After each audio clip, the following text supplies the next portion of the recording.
Buenas tardes. Mi nombre es Pedro Quiroga. Les presentaré el trabajo titulado Efectividad de la dieta cetogénica en adultos con epilepsia refractaria, un estudio controlado. Sabemos que un tercio de los pacientes con epilepsia son refractarios al tratamiento farmacológico. Para ellos hay distintas opciones, sin embargo, globalmente la, la tasa de efectividad no es muy alta, por lo tanto los pacientes continúan con crisis epilépticas y con una seria afectación de la calidad de vida.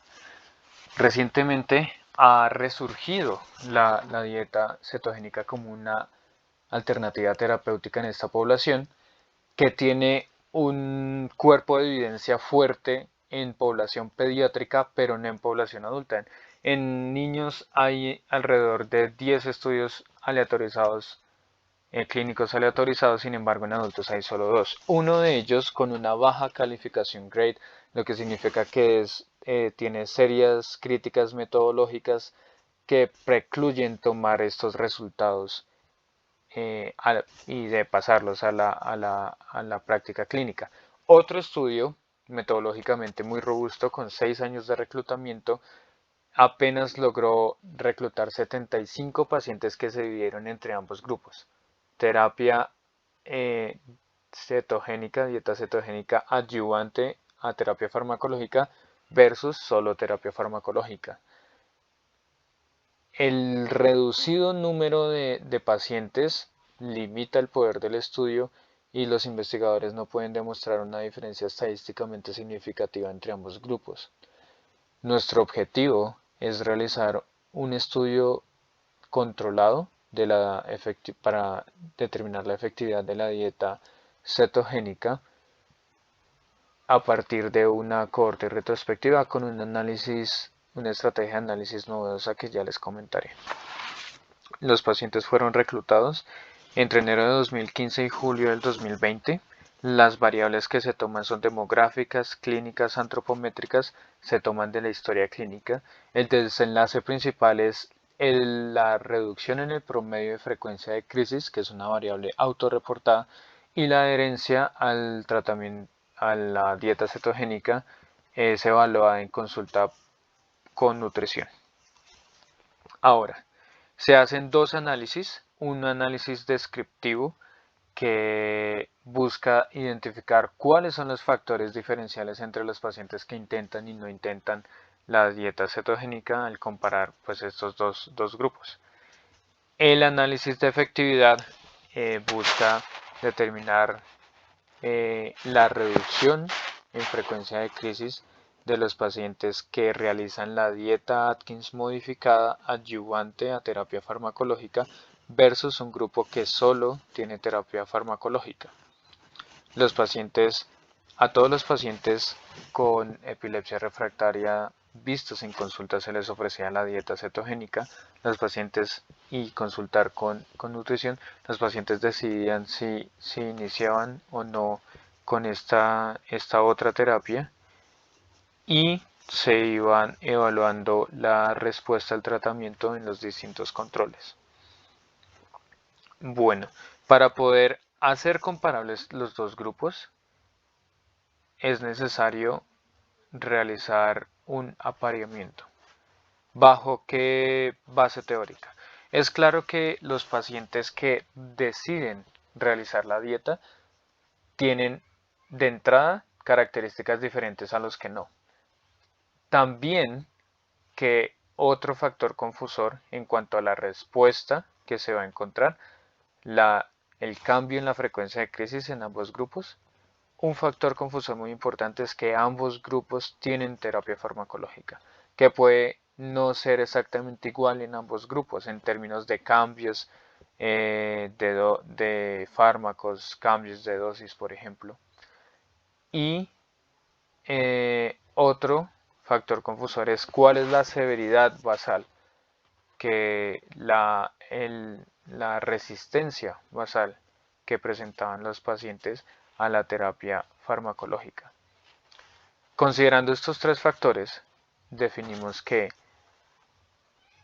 eh, la, la terapia farmacológica, la historia, definida como medicamentos antiepilépticos probados y actuales, y digamos que el nivel de resistencia son los factores más importantes confusores para que pueden afectar en los resultados. Por eso se diseñó una estrategia de apareamiento que busca aparear cada paciente que realiza la dieta cetogénica 100% adherente con dos pacientes de terapia farmacológica apareados por predictores de remisión de crisis que se identificaron a partir de una búsqueda sistemática de la literatura.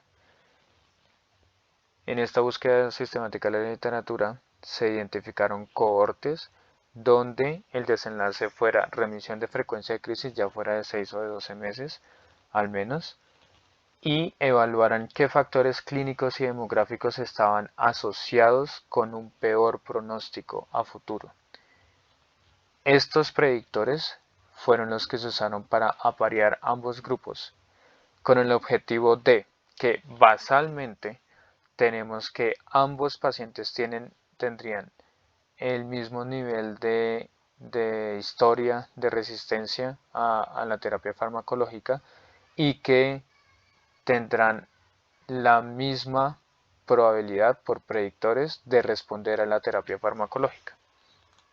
Bueno, en cuanto al análisis descriptivo, tenemos que 114 pacientes fueron incluidos, de los cuales el 46% intentaron la dieta Atkins modificada. Los diferenciales entre los que intentan y rechazan la dieta Atkins modificada son los siguientes.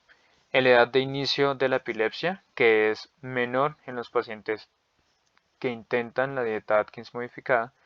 El tipo de epilepsia, especialmente el focal de inicio temporal, que es más frecuente en los que rechazan la dieta Atkins modificada. Tenemos el número de antiepilépticos probados en la vida y el número de antiepilépticos actuales, que es mayor en los que intentan la dieta Atkins modificada, y la presencia del antecedente de estatus epiléptico, que es más frecuente en los que intentan la dieta. También se les preguntó a los pacientes por razones para rechazar, intentar suspender o continuar la dieta. La razón más frecuente para intentar la dieta era la falta de control de crisis con los medicamentos, pero también destacó que la recomendación del médico tratante era un aliciente importante para intentar la dieta. Las razones para rechazar y suspender la dieta estaban dominadas por la restrictividad de la misma, y las razones para continuar en la DAM, en la dieta Atkins modificada, están relacionados con una respuesta favorable, entendida como mejoría de la calidad de vida, reducción en la frecuencia de crisis, reducción en la severidad de las crisis. En cuanto al análisis de efectividad, los predictores de remisión de frecuencia de crisis en adultos con epilepsia refractaria identificados fueron: el más importante, el número de antiepilépticos probados en la vida, luego el tipo de epilepsia y el tiempo de seguimiento del estudio.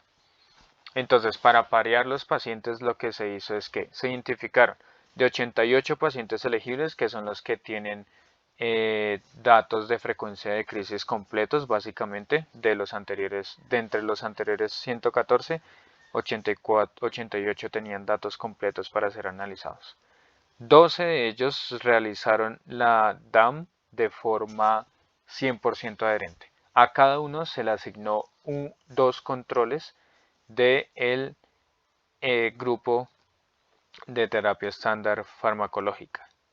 Estos controles eran asignados de la siguiente manera: según el número de antiepilépticos probados en la vida, el número de nuevos antiepilépticos durante el periodo de seguimiento, el tiempo de seguimiento y el tipo de crisis epilépticas. Al hacer el apareamiento no se identificaron diferencias estadísticamente significativas entre ambos grupos para ninguno de estas características. Ahora, en cuanto a los resultados de efectividad de crisis, tenemos que no se encontraron diferencias estadísticamente significativas para las variables categóricas de reducción de frecuencia de crisis o de aumento de frecuencia de crisis. Estas fueron reducción de frecuencia de crisis mayor o igual al 50%, al 75%, al 90% o del 100% libre de crisis, o en aumento de crisis mayor o igual al 50% o aumento de crisis mayor o igual al 100%. En cuanto al promedio de crisis en el tiempo, esta gráfica nos muestra el cambio en la frecuencia de crisis, el porcentaje de cambio en la frecuencia de crisis durante el tiempo. Tenemos que la línea azul representa el grupo DAM y la línea gris punteada es el grupo de terapia farmacológica. En el control de 1 a 3 meses se observa un aumento en la frecuencia de crisis en el grupo de terapia farmacológica en comparación a una reducción de frecuencia de crisis en el grupo DAM. Sin embargo, esta diferencia no es significativa. Posteriormente, ambos grupos muestran una reducción en la frecuencia de crisis. En general, se observa al grupo DAM con una reducción mayor, sin embargo, en ninguno de los puntos es estadísticamente significativa esta diferencia. Y en el control de 6 a 12 meses es claro que ambos grupos sí presentan una reducción estadísticamente significativa de entre el 50 al 100% en la frecuencia de crisis. Esto porque el intervalo de confianza no cruza el cero, es decir, esta reducción sí fue significativa para ambos grupos, pero entre ellos no hay una diferencia. Acá se muestran los datos específicos para los desenlaces que les acabo de comentar. Bueno, lo que tenemos al final es que este estudio nos permite identificar 5 factores asociados con intentar la dieta Atkins modificada, los cuales sugieren que la presencia de una epilepsia refractaria de larga data es lo que, y limitante, pues en términos de calidad de vida, es lo que estimula a los pacientes a realizar la dieta Atkins modificada, entendido como factores asociados con intentar la dieta los siguientes, que son edad de inicio temprano de la epilepsia, una epilepsia focal de inicio temporal, que en este caso está asociada de forma negativa al intento de la DAM, la presencia, la historia de estatus epilépticos, el mayor número de medicamentos antiepilépticos en la vida y de medicamentos antiepilépticos actuales. Los factores predictores más fuertes de remisión de crisis fueron los ya mencionados. No se encontró una diferencia significativa para el control de crisis entre el grupo de dieta Atkins modificada adyuvante a terapia farmacológica y el grupo de solo terapia farmacológica, lo cual no es evidencia de inefectividad de la dieta Atkins modificada, pues ya que nuestro estudio también presenta un tamaño de muestra reducido, lo cual disminuye significativamente el poder del estudio para encontrar una diferencia.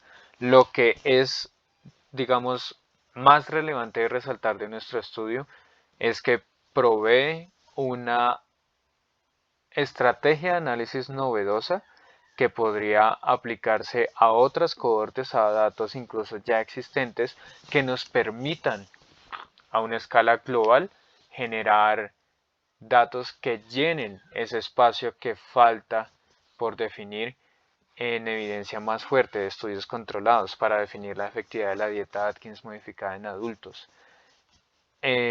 Por otro lado, para poder facilitar el definir esta efectividad a partir de estudios controlados, también sería realizar estudios multicéntricos que puedan ayudarnos a reunir un mayor número de pacientes y poder tener resultados definitivos acerca de si es una efectiva la dieta Atkins modificada en adultos con epilepsia refractaria. Muchas gracias por su atención.